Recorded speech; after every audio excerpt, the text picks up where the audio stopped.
Bonjour, bienvenue à tous pour ce nouvel épisode du Café des Sports. On commence tout de suite par les différents matchs à suivre en ce samedi en Liga. Vous pourrez suivre sur notre TV Rennes contre le Paris Saint-Germain à partir de 17 h. À suivre en soirée le traditionnel multiplex de Ligue 1 avec une nouvelle fois 5 matchs à l'affiche: Caen-Guingamp, Dijon-Lille, Montpellier-Metz, Strasbourg-Toulouse et Troyes-Amiens. En première ligue, on retiendra surtout le match au sommet entre Manchester City 1er et Tottenham 4e. Rappelons également que Burnley, Chelsea et Arsenal jouent tous les trois un match important dans la course au podium. En Bundesliga, un déplacement facile prévu pour le Bayern sur la pelouse de Stuttgart. Confrontation directe entre le Borussia Dortmund et Hoffenheim dans la lutte pour la 5e et la 6e place. Du côté de la Liga, on devrait avoir un samedi relativement calme avec seulement 3 matchs où les équipes de haut de tableau affrontent des équipes qui jouent le maintien. On termine ce tour des championnats par la Serie A où l'Inter, le Napoli et la Roma devraient tous les trois remporter leur match aujourd'hui. Dans les derniers résultats, on notera la victoire hier de Monaco sur la pelouse de Saint-Etienne, 4-0, nouveau carton rouge pour les Verts suite à l'exclusion de leur gardien Stéphane Ruffier. En Angleterre, on notera la victoire de Crystal Palace 2-0 un peu plus tôt dans l'après-midi. Du côté de l'Allemagne, victoire du Borussia Mönchengladbach 3-1 face à Hambourg. Autre match joué hier soir, mais cette fois-ci en Liga où Séville, Levante se sont quittés sur un match nul 0-0.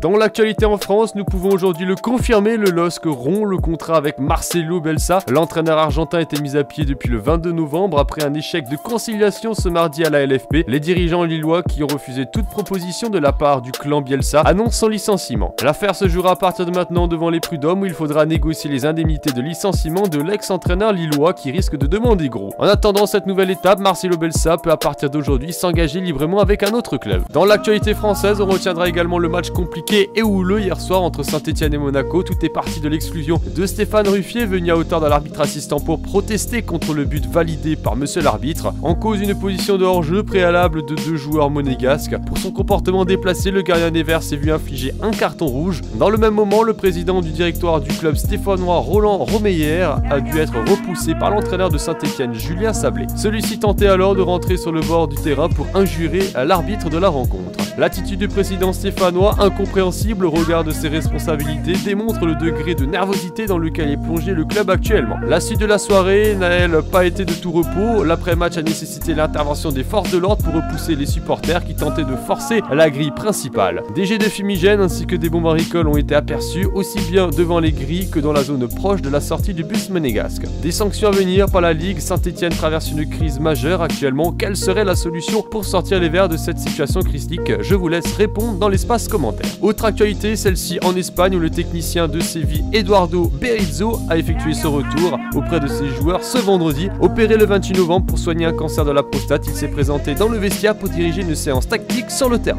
Des nouvelles dans l'affaire du Milan AC où l'UEFA n'a pas accepté la demande d'accord sur le fair play financier du club. En cause, des doutes sur le remboursement de prêts et les garanties financières du principal actionnaire chinois. On termine notre café des sports par toutes les rumeurs et infos du mercato. On commence par Levante qui signe un contrat de prêt avec Schalke pour l'ancien défenseur de Séville Koke. Pourtant bien classé en Bundesliga, le club allemand souhaite donner plus de temps de jeu à son joueur. Du côté de Arsenal, du changement aussi avec les possibilités de départ de Ozil et de Giroud. Le club anglais souhaite recruter le milieu de terrain du Sporting Lisbonne, le William Carvalho. Arsenal espère obtenir un accord avant la Coupe du Monde. Dans les officialisations ou annonces, celle du jeune joueur Morgan Feney qui signe un nouveau contrat avec Everton. Le joueur de 18 ans se dit excité à l'idée de jouer dans son club de cœur dont il est le plus grand fan depuis tout petit. On en parlait la semaine dernière, le joueur de Grêmio Arthur continue de faire miroiter les plus grands clubs européens. Chelsea, le Real, l'Inter de Milan et Barcelone sont à l'affût. Le président du club sud-américain estime la valeur de son joueur à 50 millions d'euros, affaire à suivre. En France, le LC Nice souhaite récupérer Paul-Georges Ntep cet hiver. Un prêt est envisagé pour le joueur de Wolfsburg, très peu utilisé par le club allemand. Et voilà les amis, c'est déjà la fin de ce Café des Sports. Quant à moi, je vous souhaite une bonne journée. N'hésitez pas, si vous avez kiffé la vidéo, à liker et à vous abonner. Et on se retrouve pour de nouvelles actualités dès demain. N'oubliez pas votre petit café.